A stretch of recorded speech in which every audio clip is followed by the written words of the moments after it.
안녕하세요. 잘들 쉬셨나요? 지금 시간은 11시 30분입니다.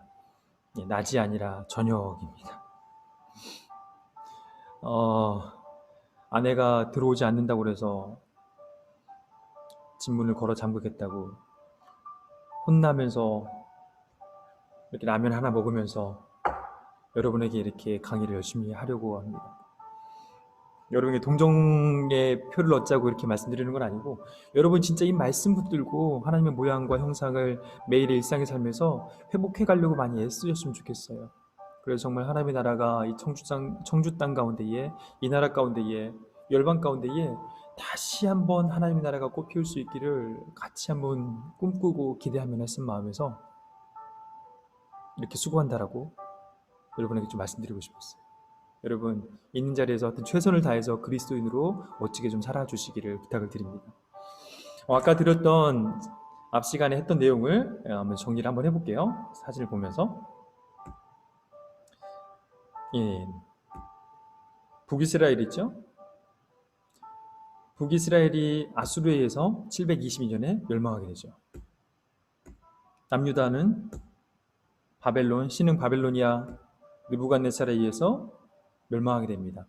605년, 597년, 586년 3차에 걸쳐서 포로 시기를 경험하게 되고 완전히 586년에 망하게 되죠. 근데 화면이 이게 조금 이상하네요. 죄송합니다. 다시 화면을 좀 조정.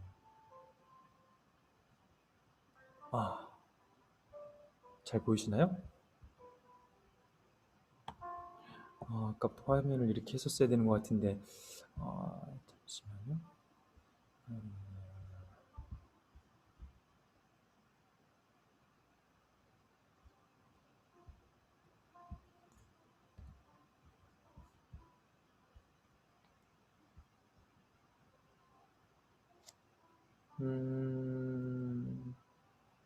죄송합니다. 화면을 좀 자세히 잘 보여드리고 싶어가지고 좀 미세 조정을 좀 하고 있는데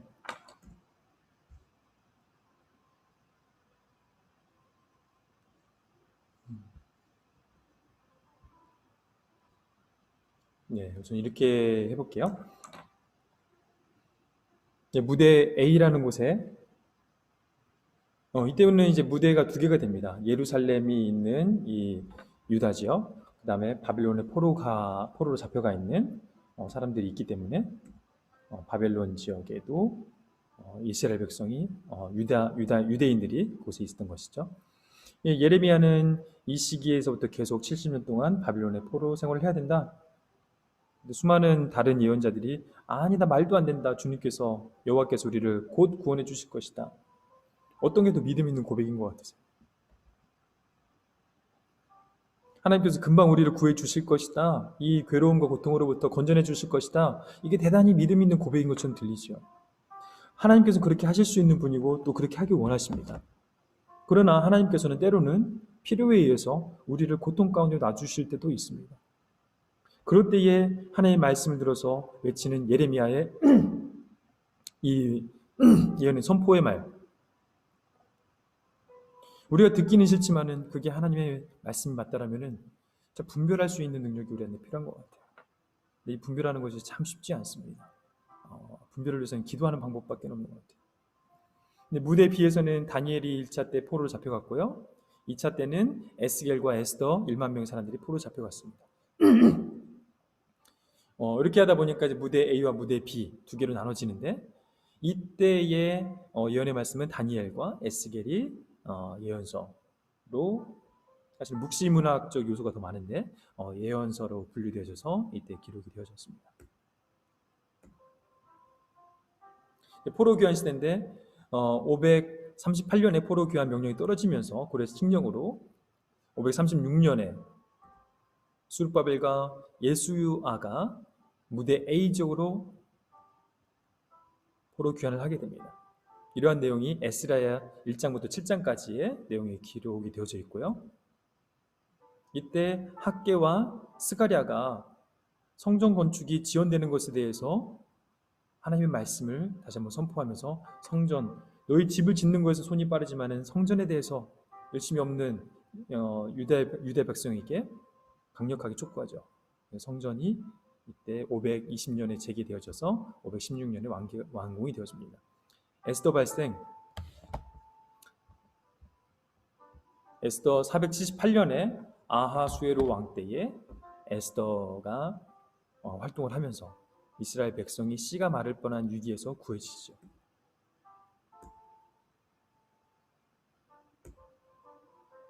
학사 에스라가 458년에 2차 포로 귀환을 하면서 이 성전 정체성이 없던 이 이스라엘 백성을 위해서 역대 장화를 기록하고, 성전 문화가 없었기 때문에 그 컨텐츠를 그 안에 채우면서 예배 문화를 회복을 시키시죠. 3차 포로 귀환 때는 느헤미야가 예루살렘 본국으로 돌아가게 됩니다. 느헤미야가 돌아와서 52일 만에 성벽을 건설한 얘기. 이 시기 때에 말라기의 예언이 선포가 되어지고, 그 14년 동안에 벌써 황폐해지고 예배 문화가 없어지고 하나님께 온전한 예배를 드리지 못하는, 누가 성전문을 닫았으면 좋겠다라고 말씀하시는 하나님의 그 안타까운 마음을 선포하고, 말라기 4장 5절 6절 이하에 엘리야의 심정, 엘리야, 하나님의 마음을 가진 엘리야와 같은 자가 올 것이다 하면서 미래에 대한 희망의 메시지를 전하면서 말라기는 끝나게 됩니다. 계속 이어서 보실 텐데요. 이스라엘의 역사는 성경에 기록된 있는 내용은 이제 말라기서를 해서 끝으로 해서 이제 맞춰지게 됩니다. 그러나 말라기 이후에 400여 년의 공간이 주어져 있지요. 예수 그리스도께서 태어나신 그해까지. 이 400여 년의 공간에서 그렇다면 하나님의 역사는 없었느냐? 아니라는 것이죠. 하나님은 여전히 이 땅 가운데서 일하고 계셨던 것입니다. 예수 그리스도가 오시고 주의 복음이 세계 열방 가운데 편만하여지도록 하나님께서는 열방 가운데 일하고 계셨어요. 우리가 그것을 같이 살펴보면서 정말 살아계신 하나님이 열방의 주인이시다는 것을 함께 고백할 수 있는 시간이 되기를 간절히 바라는데요. 성경에서는 다니엘서 2장에 느부갓네살의 꿈을 통하여서 우리가 읽으면 살펴볼 수 있죠. 신상을 보게 되는데 그것에 대해서 느부갓네살이 해석을 하지 못해 답답해할 때 다니엘이 그 꿈도 맞추고 그것은 해석까지 바벨론, 바사, 헬라, 로마 제국 이후 이 삶에 대해, 이 역사의 흐름에 대해서 이미 다니엘은 이것을 바라보고 있었던 것입니다. 다니엘이 포로로 소년 시절에 잡혀갔던 시기가 605년, BC 605년이고 고레스가 칙령을 발표할 때 BC 538년, 그 시기에서도 다니엘은 활동하고 있었고 바사 제국에서도 중용되어서 나라와 국가를 위해서 섬겼던 걸 보죠. 그 시간 어쩌다 봐도 BC 400년에서 500년 언간에까지 살았던 그 다니엘이 500년 이후의 역사를 이미 보고 있었던 것입니다. 하나님께서 보여주신 것이죠. 예언자들이 하나님께서 보여주신 것들을 보고 말하게 되어 있습니다. 그걸 세계 지도에서 보게 되면요, 바벨론은 이 지역을 다스리게 되죠.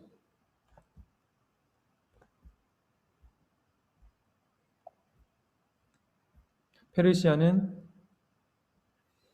539년에 메데 다리오 왕과 그의 사위인 고레스에 의해서 페르시아 제국은 이렇게까지 확장되게 됩니다.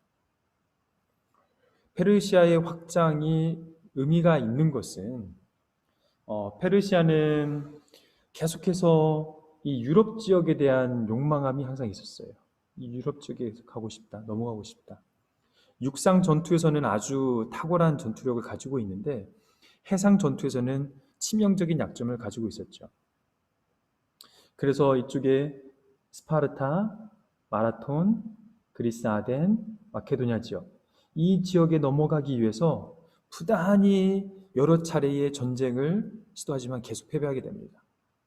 또 이쪽 지역이 트로이죠. 드로아라고 사도행전에서 나와 있는데 이 트로이 지역에서의 트로이 목마 전쟁 얘기도 우리가 잘 알고 있죠. 페르시아가 계속해서 100만 대군을 이끌고 넘어가지만 계속 패배하고 맙니다. 전쟁에 대해서 계속 패배하다 보니까 전쟁의 비용도 많이 들게 되고 국민들도 지치게 되고 그런 상황 가운데에서 알렉산더가 333년에 바사 제국을 멸망시키게 되죠.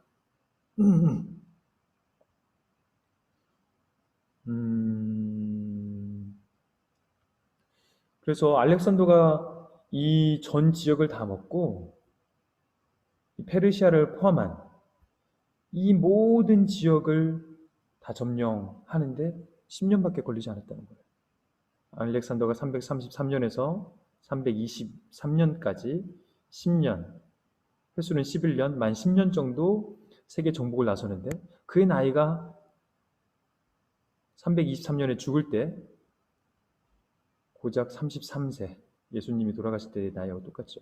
33세였다고 그래요. 그러니까 23세 때부터 33세 때까지 10여 년 동안 이 전 지역을 다 정복하게 된 것입니다. 이미 바사 제국의 전쟁으로 인한 그 막심한 피해와 그 피로도가 누적돼 있어서 알렉산더가 이 지역을 정복하러 가려고 할 때에는 이 나라의 수많은 사람들이 알아서 문을 열어줬다고 그래요. 지쳐 있었던 그들에게. 알렉산더는 우리가 잘 알고 있는 것처럼 소크라테스의 제자이죠. 소크라테스의 제자는 또 플라톤이 있고, 죄송합니다. 알렉산더의 스승이 아리스토텔레스이죠.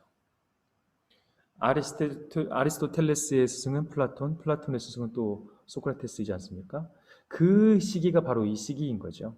이 시기에 소크라테스, 플라톤, 아리스토텔레스가 활동하던 그 시기, 서양 철학사와 이렇게 같이 이해하셔도 좋을 것 같습니다.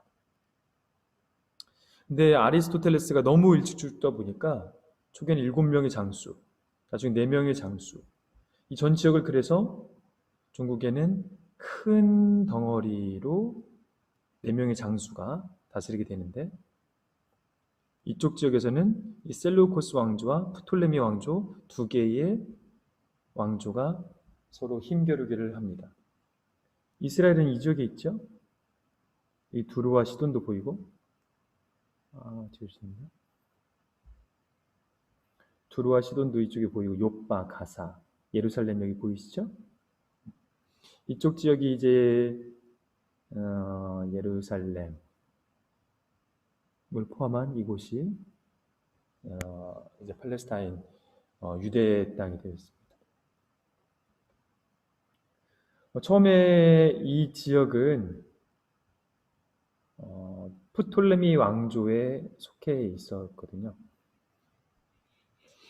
프톨레미 왕조에 대해서는 좀 할 얘기가 있는데 프톨레미 왕조가 포함하고 있는 이 애굽 지역은 그 당시에는 문학, 정치, 경제, 학문적으로도 최고의 높은 지식을 가지고 있던 곳이었기 때문에 그 중에서 특별히 이 위쪽에 치하고 있는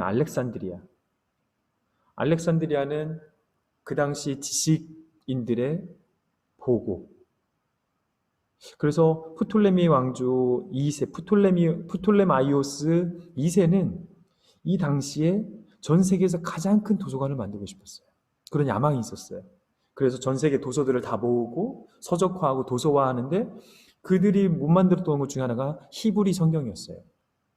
히브리 성경을 번역할 수 있는 사람이 없어서 히브리, 즉 이 유대 땅에 살고 있는 사람 중에 각각 12지파에서 6명씩을 모집해서 72명이 이 히브리 성경을 헬라어 성경으로 번역을 했다고 그래요. 그걸 이제 72명이지만은 70인이 번역했다고 해서 70인경 이렇게 얘기하고 있습니다. 근데 이게 엄청난 사건인 것이죠. 성경이 헬라어로 번역이 되어졌다. 그 당시에는 노예가 헬라어를 잘하게 되면은 신분을 바꿀 수 있을 정도로 언어를 가지고 있다는 것은 대단한 장점이었습니다. 그러다 보니 언어에 대한 욕심들과 언어를 배우려는 열정들이 많았는데 이 성경이 헬라어로 번역이 되어짐으로 말미암아 이 자연스럽게 이 프톨레미 왕조와 셀루코스 왕조가 다스리는 이 지역에 성경이 전파될 수 있는 인프라가 구축이 되어진 것이죠. 참 놀라운 하나님의 섭리지 않나 싶습니다. 그리고 이 당시에는 도량형이 통일이 되어지고 이렇게 언어가 통일이 되어지고 언어가 통일이 된 상태에서 헬라어 성경이 있었기 때문에 복음이 전 세계로 전하여질 수 있는 하나님의 열심, 하나님의 이 지혜가 이곳에 보여지는 것 같습니다.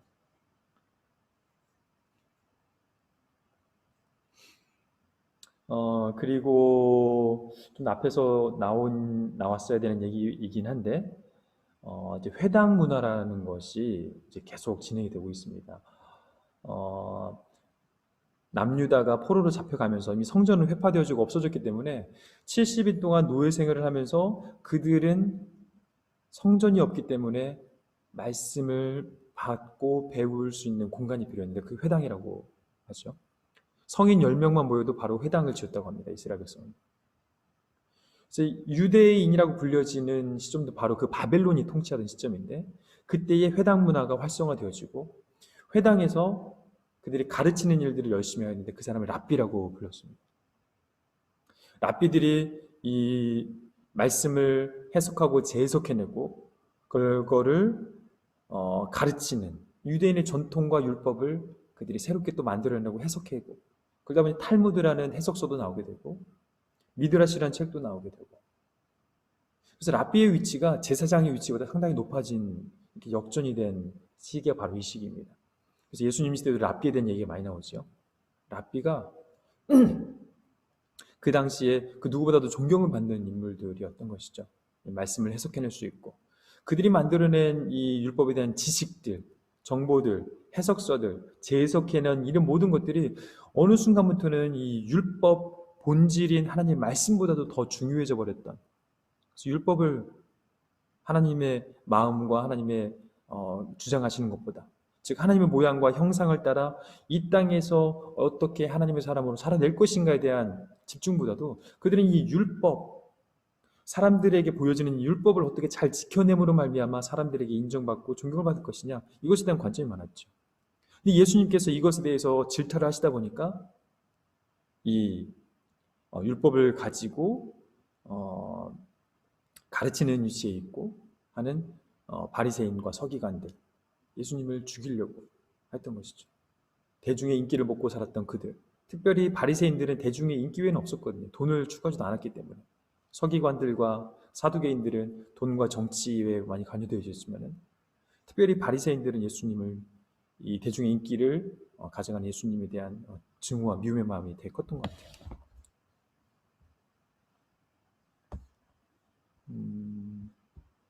화면이 맞나요? 화면이 올라가야 되는데 올라가야지 않았어.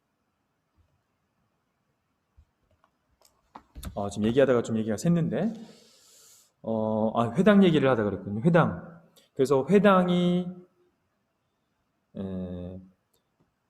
곳곳에 유대인들이 있는 곳에는 항상 회당이 있었던 것이죠. 그 회당 안에서 그들이 가르치는 문명들이 헬라 문명들보다 헬라 문명은 상당히 세속적이고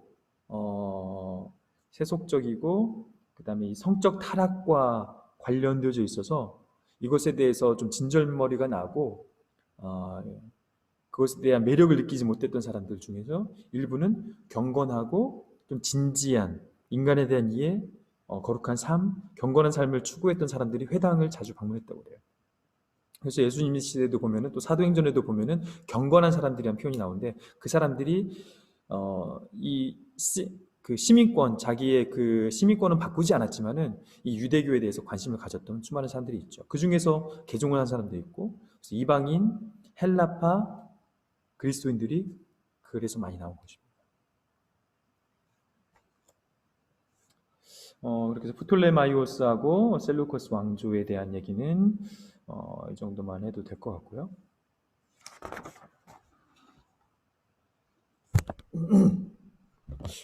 화면이 맞나요? 화면이 뭔가 좀 이상해진 것 같죠?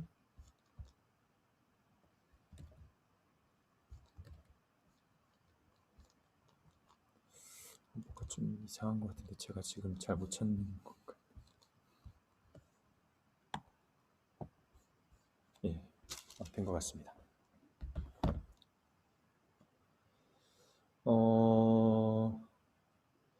뭐 한동안 이렇게 셀루커스 왕조, 이러다가 이제 BC 2세기경에는 이제 셀루커스와 프톨레미가 이 패권을 다투면서 집요하게 싸우게 되는데, 그때 셀루커스 왕조가 이 지금의 유대 땅 팔레스타인 지역을 점령하게 됩니다.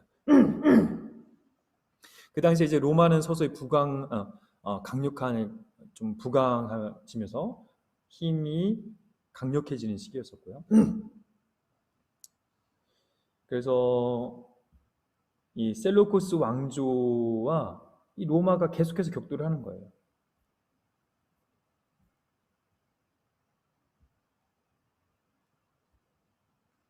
로마는 계속 동쪽으로 가고 싶었기 때문에 동쪽으로 가면서 셀루코스 왕조와 충돌을 계속 일으키고, 근데 로마의 이 전술과 전략, 진영을 갖추어서 싸우는, 또 방패와 이 짧은 단검으로, 그리고 전차를 활용해서 빠른, 또 전차에 여러 가지 장치들을 달아서 그들이 싸움에 관련돼서 어, 했던 방식들은 기존의 방식과 달랐기 때문에 로마가 쳐들어오게 되면은 속수무책으로 당하는 일들이 많았다고 합니다. 또 그들은 전쟁할 때마다 도로를 먼저 깔았고, 왜냐면 도로를 깔아서 그곳에까지 속전속결해서 빨리 갔다 오고 빨리 오고, 도로 공사가 그래서 많이 활발해졌고요. 그러다 보니까 나중에는 이 도로를 따라서 복음이 전파되는데 너무 용이한 거죠. 이 또한 정말 하나님의 놀라운 지혜가 그곳에 보여집니다. 또 이들은 항상 실전과 같이 훈련을 하였었고, 싸움을 할 때는 그 현지에 바로 병참을 지었기 때문에 뭐 조달에 대한 어려움들이 없었어요. 이제 복음의 문제가 없다 보니까 전투에서 거의 승리하는 경우들이 많았었던 거 합니다. 그래서 그들의 말에 이런 말이 있다고 그래요. 전투에서 우리가 실패하는 경우도 있지만 전쟁에서 지는 경우는 없다. 자그마한 소규모의 전투들은 실수하고 질 수 있어요. 그래서 전투는 항상 이겼다고 그래요. 그러니까 셀루코스가 밀릴 수밖에 없는 것이죠. 그럼 전쟁이 끝나면 어떻게 합니까? 로마에서 셀루코스 왕조의 전쟁 보상금, 피해 보상금, 또 병참에 대해서, 물량에 대해서 여러 가지 보상을 요구하게 된 것이죠. 근데 그 보상이 천문학적이다 보니까 셀루코스 왕조가 큰 부담을, 특별히 셀루코스 왕조의 에피파네스 4세, 안티오코스 4세 안티오코스 4세 에피파네스는 미치광이라고 별명이 불려질 정도로 상당히 광기가 좀 있었던 사람이 같습니다. 또한 잔인하기로 악명이 높다고 하죠. 그들은 이제 로마 황제에게 갚아야 될 이 공물을 마련하고 헬라 문명을 확장하기 위해서 피지배민들을 악랄하게 공격하고 그들의 문화와 중심에 있는 정체성을 많이 흔들어놨는데요. 특별히 안티오코스 4세 에피파네스는 별명이 에피마네스예요. 에피마네스는 그 당시에 헬라어로 미치광이라는 뜻이래요. 정말 미치광이처럼 악랄하게 괴롭혔던 그 당시 헬로코스 왕이라고 해요. 이때부터 이제 대제사장 자리도 돈을 받고 팔았다고 그래요. 너 대제사장 할래? 돈을 내. 대제사장은 원래 혈통위에서 이어지는 건데 아론계열 혈통이 무시되어지고 이때는 돈 주고받고 하게 된 거죠. 그러다 보니까 예수님 시대에 대제사장들이라는 복숭이 나온 거예요. 안나스와 가야바, 장인과 사위가 둘이 같이 해먹는 거죠. 돈을 그만큼 투자했으니까 그만큼 빼먹는 거예요. 그리고 고열을 빼먹어서 그 당시 예배가 방해가 되고, 가난한 사람들은 더 가난해지고, 2중 3중으로 세금을 내게 되고, 대제사장 자리를 돈을 팔고 사고했던, 전매를 시켰던 게 바로 에피파네스 안티오코스 4세입니다. 또 얼마나 이들이 종교를 무시하고 새벽이 넘어가니까 지금 정신이 혼미하네요. 무시하고 그들로 하여금 비웃듯이 문명을 만들었냐면 나체로 운동하는 체육관을 만들었어요. 그래서 온전히 경건운동을 지향할 수 없도록 방해하고 재산을 압수해버리고 성전을 악탈하고 성전에 있는 금들까지 다 벗겨갔다고 하잖아요. 또 이스라엘의 디아스포라가 1년에 3번씩 예루살렘 모이는 걸 알고 그때 올 때마다 많은 돈들을 가져오는 걸 알고 그들에게 세금을 물리고 그 돈을 많이 뜯어냈다고 그래요. 또 성전에 이방신을 세우고 그래서 제우스 신도 예루살렘 성전에다가 제우스 신도 세우고 이런 일들이 그 안에서 계속 이루어지고 있었던 것이죠. 더 심각한 문제는 이스라엘의 유대인들이 무엇을 가장 중요하게 여기는지를 알고 그들을 괴롭히기 위해서 성전 제단에 돼지 피를 뿌려봤던 것입니다. 가장 부정하게 여겼던 돼지 피를 뿌리는 일들이 있었고요. 이 돼지를 제물로 삼는 일들로 인해서 유대인들은 참을 수가 없었어요. 그래서 격동하게 되고 이 안티오코스 4세와 싸우게 되는데 이 일에 선봉했었던 게 제사장 마따디아입니다. 제사장 마따디아를 중심으로 BC 163년부터 143년까지 20여 년 동안 게릴라전을 펼치면서 계속해서 싸웠던 거예요. 그러다 보니까 에피파네스가 안식일에 싸우기를 거부하는 유대인들의 그 말씀에 대한 율법에 대한 철저히 지키는 것을 알고 안식일 날에 유대인들을 1000명을 학살해버리는 일들이 일어나게 됩니다. 이로 말미암아 전 유대인들이 들고 일어나게 된 거예요. 그래서 하시딤, 이건 경건주의 운동인데 하시딤 운동에 선봉했는 하시딤파가 이거에 참여하여서 또 마따디아의 자녀들, 그 중에 망치라는 별명을 가지고 있는 이제 마카비가 망치라는 뜻인데 요한 마카비, 그 다음에 시몬, 이런 아들들이 다 같이 힘을 모아서 안티오코스 에피파네스 4세와 싸워서 그들이 짧게나마 100년의 독립을 얻게 된 것이죠. 그렇지만 그들이 100년의 완전 자주국가의 독립을 얻은 건 아니고 로마의 지배를 받고 제한과 한계를 가지고 있는 정말 보잘것없는 자치권이었죠. 그러나 그것만이라도 만족하며 그 기간을 누리고 있었던 그들. 일시적 권력을 음미하고 지난 50년간 잔인했던 처형을 되새겨보면서 그들의 운명에 대해서 정말 많은 생각을 했을 것 같아요. 좀 힘이 없으니까 이렇게 우리 민족이 이런 수모를 당하는구나. 주의 성전이 이렇게 모독을 당하는구나. 우리가 권력이 없고 힘이 없고 이 군사력이 약하니까 또 정치적으로 약하니까 우리가 이런 무시를 당하는구나. 그래서 그들이 바라보는 꿈꾸는 메시아는 철저히 정치적이고 군사적이고 이들의 통치로부터 해방시켜줄 수 있는 정치적 군사적 메시아였던 것입니다. 이런 역사적 배경이 있는 것이죠. 이런 배경하에서 신약을 읽어낼 수 있어야 되는 거예요. 그래서 그 시대의 메시아관은 이래야 했습니다. 그런데 예수님께서는 칼과 무기로 싸우는 싸움을 원치 않으시고 평화와 하나님의 모양과 성품을 가지고 하나님의 뜻을 이뤄내는, 그래서 산상수훈의 말씀도 그런 맥락에서 나온 것입니다. 산상수훈은 너희들에게 돌판에 새겨준 말씀을 줬더니 너희들이 기억하지 못하고 자꾸 잊고 너희들의 내면이 변화되지 않기 때문에 이 말씀을 너희들의 마음의 신비에 새겨서 너희들의 인격이 변화되어라, 내면이 변화되어라. 칼로 일어난 자는 칼로 말할 것인데 힘으로 세상은 정복하려고 하지만은 이 피라미드를 쌓고 바벨탑을 쌓고 이 계급사회 안에서 더 높은 곳에 올라가고 낮은 사람 짓밟으려고 하는 이런 체제 안에서 그러한 속성을 거부하고 사랑과 이해와 포용과 높은 언덕은 낮아지고 골짜기는 메워짐으로 수평케 되고 평등케 되고 하나 되는 사랑 공동체로서 이 세상에 하나님의 모양과 성품을 드러내는 존재로 우리가 살아가도록 하나님은, 예수님께서는 거부하신 것이죠. 그래서 그 종국은의 십자가의 죽음을 통하여서 그리고 부활을 통하여서 예수 그리스도의 그 선택이 옳았다는 것을 하나님께서 증명해 주시죠. 그런데 메시아관에 대해 얘기하면서 여기까지 왔는데요. 그러한 과정을 겪으면서 이 마카비에 의한 하스모니안 왕조가 100여 년 동안 지속이 되어졌습니다. 이때에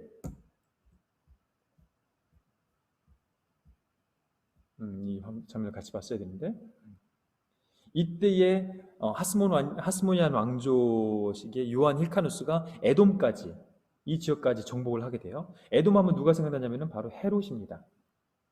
헤롯의 고향이 에돔인데요.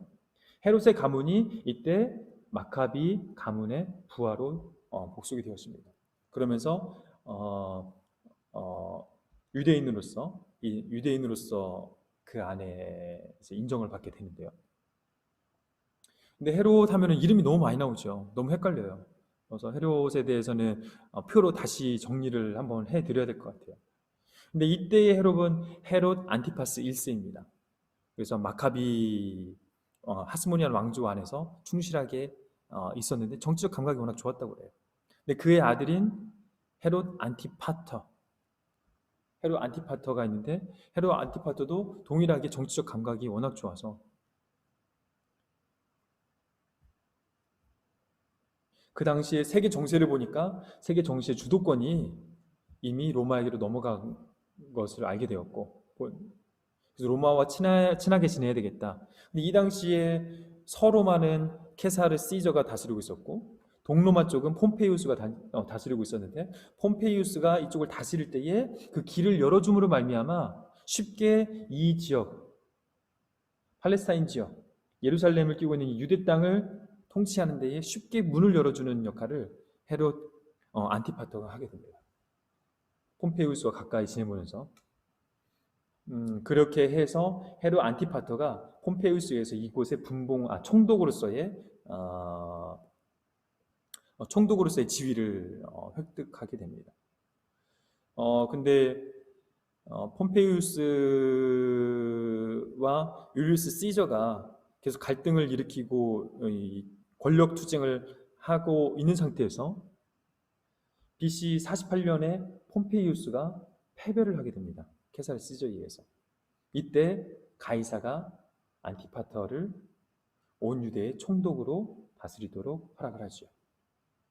이미 이때 헤롯 안티파스의 아들인 헤롯 안티파터는 정치적 감각을 10분 활용해가지고 폼페이우스는 이미 지는 해다라는 걸 알고 시저에게 붙은 것이죠. 그래서 시저가 안티파터를 유대 지역의 총독으로 임명하게 됩니다. 그런데 가이사마저도 44년에 암살을 당하거든요. BC 44년에. 그래서 가이사의 친구인 안토니가 갈릴리의 분봉왕으로 이 헤롯 안티파터의 아들, 즉 헤롯 안티파스 2세 대헤롯을 그곳에 임명하고 대헤롯을 그곳의 왕으로, 즉 분봉왕으로 임명하게 되죠. 이러한 일들이 이 시기에 이곳에 있었습니다. 하스모니안 왕조가 있고요, 헤롯 가문이 있고요. 헤롯 가문 안에서는 처음에 하스모니안 왕조의 밑에 붙었던 것은 헤롯 안티파스 1세, 그의 아들은 헤롯 안티파터는 폼페이우스와 시저에 붙었고, 그러다가 그의 아들인 대헤롯이 이 지역의 헤롯 대왕으로 자리매김을 하게 되죠. 헤롯 대왕으로 자리매김을 하게 되는 시점이 이 시점입니다. 그래서 헤롯 가문은 기본적으로 유대의 혈통이 아니기 때문에 유대인이 아닌 것에 대한 이 열등함, 불안함이 있어서 유대인들에게 되게 잘해주려고 했다고 그래요. 그래서 헤롯이 취임한 지 얼마 이후에 BC 28년에 대헤롯은 엄청난 돈을 들여서 헤롯 성전을 짓게 되죠. 짓는 기간이 84년인가? 거의 80여 년의 기간이 걸렸고요. 84년, 85년 걸렸겠네요. BC 28년부터 62년까지 지어졌으니까 84년이 맞네요. 84년 동안 맞나요? 28년부터 저 날짜는 저 기간의 연도는 다시 한번 좀 확인을 해서 알려드리도록 하겠습니다. 그래서 80여 년이 넘는 동안 대공사가 이루어졌었고요. 그때 예수님도 저번에 아직 자료를 공유해드리진 않았는데 예수님의 출생 연도를 계산할 때 이게 되게 중요한 자료거든요. 왜냐하면 성전 천결 사건을 할 때 이 성전을 헐라 내가 3일 만에 다시 세우리라 했을 때 그때 유대인들이 짓는데 46년이 걸렸는데 네가 어떻게 허무느냐. 근데 그 시점이 46년이라고 했을 때에 헤롯이 성전을 짓는 죄송합니다. 연도가 BC 19년이네요. BC 19년부터 헤롯이 성전을 짓기 시작하는데 그로부터 46년이 지난 거니까 현재의 19년, 46년, 27년 그 예수님께서 성전을 청결하게 하시던 그 시점은 역사적 고증에 의하면은 AD 27년이 되는 것입니다.